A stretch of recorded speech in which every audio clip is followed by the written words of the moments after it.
নমস্কার বন্ধুরা, চম্পাস কিচেনে সবাইকে স্বাগত জানাই।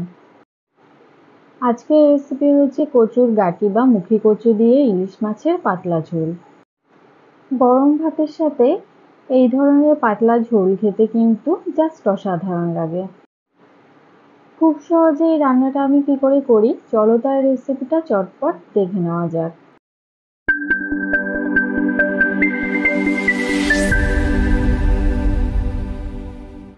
তো সবার প্রথমে গ্যাস জ্বালিয়ে একটা কড়াই গরমে বসাচ্ছি। কড়াইটাকে ভালো করে গরম করে নিয়ে দিয়ে দিচ্ছি 2 টেবিল স্পুন সর্ষের তেল।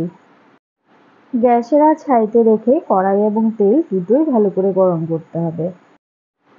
দেখো তেল থেকে ধোঁয়া উঠতে শুরু হচ্ছে। গ্যাসের আঁচ একদম লোতে করে দিয়ে নুন হলুদ মাখিয়ে নেওয়া ইলিশ মাছের টুকরো দিয়ে দিচ্ছি। খুব বেশি কড়া করে কিন্তু মাছের টুকরোগুলোকে ভাজবো না, জাস্ট 30 থেকে 40 সেকেন্ড সময় নিয়ে মাছের এক এক সাইড হালকা করে ভেজে নেব। ইলিশ মাছ থেকেও যেহেতু বেশ খানিকটা তেল বেরোয়, তাই ভাজার সময় বেশি পরিমাণে তেল দেওয়ার দরকার নেই। খুব হালকা হাতে উল্টে পাল্টে মাছগুলোকে দু সাইড থেকে লাল লাল করে ভেজে নিতে হবে। মাছগুলো দুদিক থেকে হালকা করে ভাজা হয়ে গেছে, তেল ছেঁকে একটা প্লেটে নামিয়ে রেখে দিচ্ছি।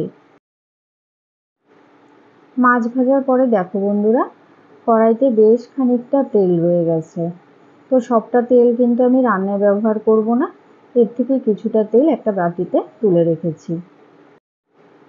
এবারে এই তেলের মধ্যে দিচ্ছি একটা তেজপাতা আর 1/4 টিস্পুন কালো জিরে ফোড়ন। 4-5 সেকেন্ড নাড়াচাড়া করে কালো জিরেগুলোকে ভেজে নেব। মুখী কচু আর আলুকে সামান্য নুন হলুদ দিয়ে ভাপিয়ে নিয়েছি, সেগুলো এবারে দিয়ে দিচ্ছি। দিচ্ছি 4টে চেরা কাঁচা লঙ্কা আর খুব সামান্য 1/2 টিস্পুন মতো গ্রেট করা আদা।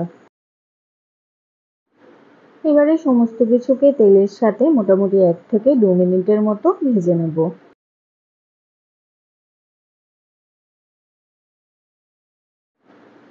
কিছুক্ষণ ভেজে নেওয়ার পরে এর মধ্যে দিয়ে দিচ্ছি 1.5 টিস্পুন পরিমাণ লবণ।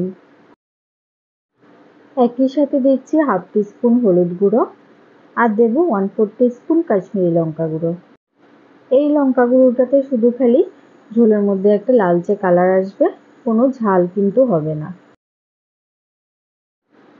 গুঁড়ো মশলাগুলোকে ভালো করে আলু আর মুখী কচুর সাথে মিশিয়ে মোটামুটি 2 থেকে 3 মিনিট সময় ধরে ভেজে নেব। আমাদের চ্যানেল চম্পাস কিচেনের রেসিপিগুলো যদি তোমাদের ভালো লাগে তাহলে অবশ্যই চ্যানেলটাকে সাবস্ক্রাইব করে নেবে এবং পাশে থাকা বেল আইকনটাকে প্রেস করে দেবে। এতে করে যখনই আমি নতুন ভিডিও আপলোড করব সাথে সাথে নোটিফিকেশন তোমাদের কাছে পৌঁছে যাবে। এবারে এর মধ্যে দিয়ে দিচ্ছি 2 কাপ গরম জল। ঝোলের জন্য অবশ্যই করে গরম জল ব্যবহার করবে, না হলে আগে থেকে ভাপিয়ে নেওয়া মুখী কচুগুলো কিন্তু শক্ত হয়ে যেতে পারে। ঝোলের সাথে সবকিছু ভালো করে মিশিয়ে গ্যাসের আঁচটা হাইতে করে দেব। কিছুক্ষণের মধ্যে ঝোল ফুটে উঠেছে। এবারে এর মধ্যে ভেজে রাখা ইলিশ মাছের টুকরোগুলো দিয়ে দিচ্ছি।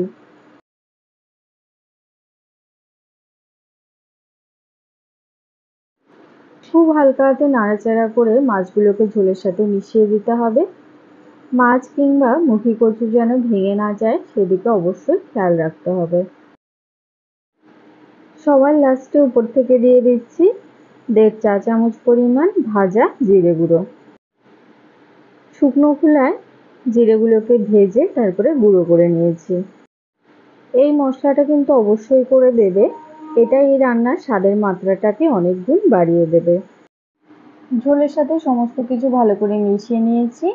গ্যাসের আঁচটা এবারে একদম লোতে করে দিয়ে মোটামুটি 5 মিনিট এটাকে ফুটিয়ে নেব।